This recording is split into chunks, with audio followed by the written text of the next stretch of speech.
Office থেকে সবে ফিরেছেন ফজল শেখ। ঘেমে একাকার হয়ে গিয়েছে। ঘরে বিদ্যুৎ নেই। পাশে দাঁড়িয়ে তানিয়া হাত পাখা দিয়ে বাতাস করছে।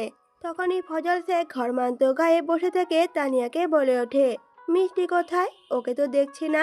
মিষ্টির নাম শুনেই তেলে বেগুনে জ্বলে উঠল তানিয়া। তিত্তিরি মেজাজে বলে উঠল তানিয়া, সবসময় এত মিষ্টি মিষ্টি করেন কেন? হ্যাঁ, আমি যে সারাদিন বাড়িতেই আছি। কই, সে তো আপনি একবারও আমার খোঁজ করে না। সবসময় খালি মিষ্টি মিষ্টি করেন।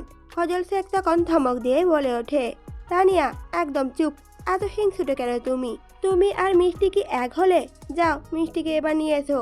ফজল শেখের ধমক শুনে তানিয়া হাত পাখাটা চট করে ছুঁড়ে ফেলে দিয়ে রাগে গজগজ করতে করতে বৃষ্টির ঘরের দিকে গেল। ঠিক সেই সময় পা খুঁড়িয়ে খুঁড়িয়ে বসার ঘরে এলেন রাহিলা বেগম। বলে উঠলেন, বাপজান আইছনি অফিস থেকে? মাকে দেখে ফজল সাহেব বলে ওঠেন, হ্যাঁ মা। তখন রাহিলা বেগম বলে ওঠে, তোমাকে একখান কথা কইতাম। তখন ফজল সাহেব বলে ওঠেন, কি কথা বলো মা? তখন রাহিলা বেগম বলে উঠলেন, মিষ্টিকে লইয়া ও নানার বাড়িতে দিয়ে আসনে। হের ওগো যা পাইরে তাই কইরা মানুষ কইরা বানাই লইবে। তখন সাথে সাথে ফজল সাহেব বলে ওঠেন, কেন? আমার মাইয়া ও বাড়িতে পাঠাইব কেন? তখন বলে ওঠে রাহিলা বেগম, তা কি কইতে কইছো ধুনি? ওইটুকু মাইয়ারে এক সপ্তাহ ধইরা ঘরবন্দি কইরে রাখছো। আমার ঘরে তাই আইসে দেয় না তোমার বউ। বলি মাইয়াডারে তো মানুষ নাকি? জেলখানাতেও মনে হয় আসামিরে একটু দয়া দেখানো হয়, কিন্তু তোমার বউ তো তার হেইডাও করে নাই। ও ছোট মানুষ, এদিক ওদিক ঘুরে বেড়াবে, তাই বলে হেই সময় আটকাইয়া রাখবে? আর তুমি খুব তো মাইয়া কইতাছ। তুমি তো তোমার বউয়ের কথায় নাচো। তখন ফজল সাহেব বলে ওঠেন তার মাকে, তানিয়া কি কিছু কইছে? তখন বলে ওঠে রাহিলা বেগম, কইলেই বাকি। তুমি একটু রাগ দেখাইবা, পরে তোমার বউ যা কইবে সেইটাই শুনবা। ফজল শেখ রাহিলা বেগমের কথা শুনে চুপচাপ বসে আছে। কিছু কইতাছি শুনছ? বলে ওঠে রাহিলা বেগম। সাথে সাথে ফজল সাহেব বলে ওঠেন, আমি দেখছি মা। তখন রাহিলা বেগম বলে ওঠে, তাহা দেখো। আমার কি মনে হয় জানো, আল্লাহ যদি রবিরে না লইয়া তোমারে নিত, তাও মনে হয় আমার এত কষ্ট লাগতো না। সাথে সাথে ফজল সাহেব বলে ওঠেন, জোরেই বেশ। মা, আমি তোমার ছেলে, এই কথা কইতে পারলে? প্রত্যুত্তরে রাহিলা বেগম বলে ওঠে, ঠিকই কইছি বাপ। বাপ হইছ বাপ, তাই না? আল্লাহ জানে মাইয়ার কপালে কি আছে। সকাল সকাল নাপিতের ঘরে খাটের উপর পায়ের উপর পা তুলে বসে বসে খাচ্ছে মিষ্টি। ফজল শেখের কড়া নির্দেশে গতকাল রাত থেকে মিষ্টিকে ঘরবন্দি থেকে অবসর দিতে হয়েছে তানিয়াকে। তাই তো আর দেরি না করে সকাল সকালই মিষ্টি নাপিতের কাছে হাজির। মিষ্টি নাপিতের বাড়িতে সকাল সকাল এসেই বলে ওঠে, কাকিমা কাকিমা, নাপিত ভাইয়া কখন আসবে? তখন বলে ওঠে কাকিমা, এই তো প্রাইভেট পড়ে এখনই চলে আসবে, আর তোকে অনেক চকলেট দেবে। তখনই বলে ওঠে মিষ্টি, না না, পেট পুড়ে টুই টুই হয়ে গিয়েছে আমার। আর জানো কাকিমা, সকালে কি হয়েছে? তখনই লতিফা কাপড় গোছানো বন্ধ করে বৃষ্টির দিকে জিজ্ঞাসা তাকিয়ে বলে ওঠে, কি হয়েছে রে? মিষ্টি তখন খাটের উপর দাঁড়িয়ে ফ্লোরের উপর লাফ দিল। তখন লতিফা বেশ জোরেই বলে ওঠে, আরে দেখো, পড়ে যাবি তো। কিন্তু কে শোনে কার কথা? মিষ্টি ফ্লোর থেকে উঠেই লতিফার কামিজের কোনা ধরে ঘুরছে। কি হয়েছে বলবি তো? লতিফা জিজ্ঞেস করে ওঠে। তখন বলে ওঠে মিষ্টি, ও কাকিমা, আজ না বাবাই আমাকে সকালে খাইয়ে দিয়েছে। তখনই বলে ওঠে লতিফা, সত্যি? সাথে সাথে বলে ওঠে মিষ্টি, হ্যাঁ, আস্ত একটা ডিম ভাজা দিয়ে। তখনই লতিফা বলে ওঠে, আস্ত ডিম ভাজা মানে?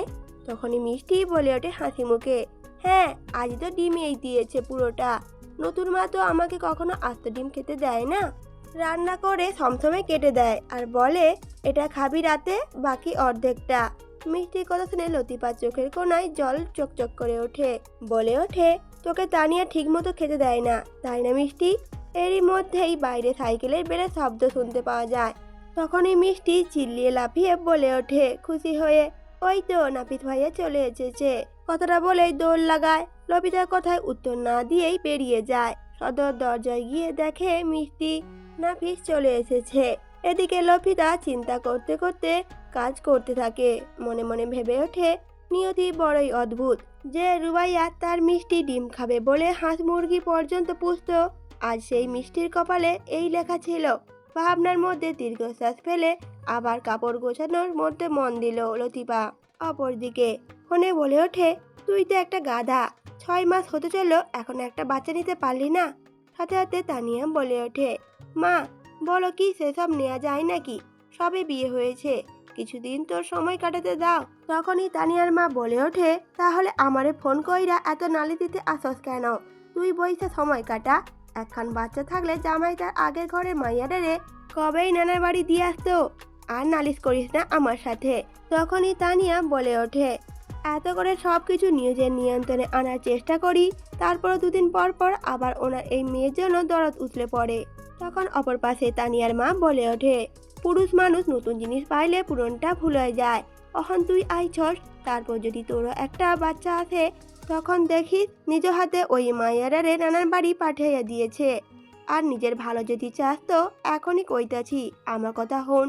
ঘাড়ের উপর সুটকির ভয় রাইখা জীবনে শান্তি করতে পারবি না। এতক্ষণ নিজের মায়ের সাথে ফোনে কথা বলে কলটা রেখে দিল তানিয়া। মা ঠিকই বলেছে, এবার একটা বাচ্চা নিতেই হবে। প্রতিদিন ওই মিষ্টিকে নিয়ে একটার পর একটা ঝামেলা তার ভালো লাগছে না। ফজল শেখের অফিসে একজন কলিগ বলে উঠল ফজলকে, কি হলো ফজল ভাই, আজকাল কি ধ্যান করা প্র্যাকটিস শুরু করেছেন নাকি? অফিসে কলিগের কথায় ধ্যান ভাঙলো ফজল শেখের। তখনই বলে ওঠে, আরে ইস্তেক ভাই আপনি যে। কলিগটি তখন বলে ওঠে, হ্যাঁ লাঞ্চ টাইম শুরু হয়েছে, সবাই লাঞ্চ করছে, দেখলাম আপনি উদাস হয়ে বসে আছেন, তাই ভাবলাম একটু কথা বলে যাই। আপনি কি কিছু নিয়ে চিন্তা করছেন নাকি? তখনই বলে ওঠে ফজল, হ্যাঁ মেয়েটাকে নিয়ে চিন্তা হচ্ছিল। সাথে সাথে কলিগটি বলে ওঠে, কেন মিষ্টির আবার কি হয়েছে? তখনই বলে ওঠে ফজল সাহেব, তানিয়ার সাথে রোজ একটা না একটা নিয়ে ওইটুকু বাচ্চার সাথে ঝগড়া বাঁধতেই থাকে।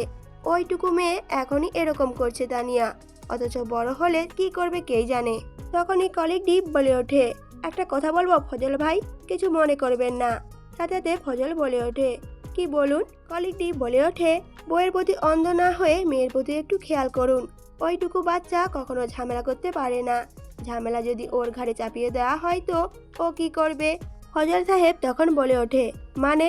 তখনই কলিগটি বলে ওঠে, সৎমা কেমন হয় সেটা ভালো করেই জানা আছে আমার। তখন ফজল সাহেব বলে ওঠে, তা নিয়ে অমন না, ও যদি অমনই হবে তাহলে মিষ্টিকে কবে ওর নানা বাড়ি পাঠিয়ে দিত। তখনই বলে ওঠে কলিগটি, যা আপনি বোঝেন। একটা কথা কি জানেন,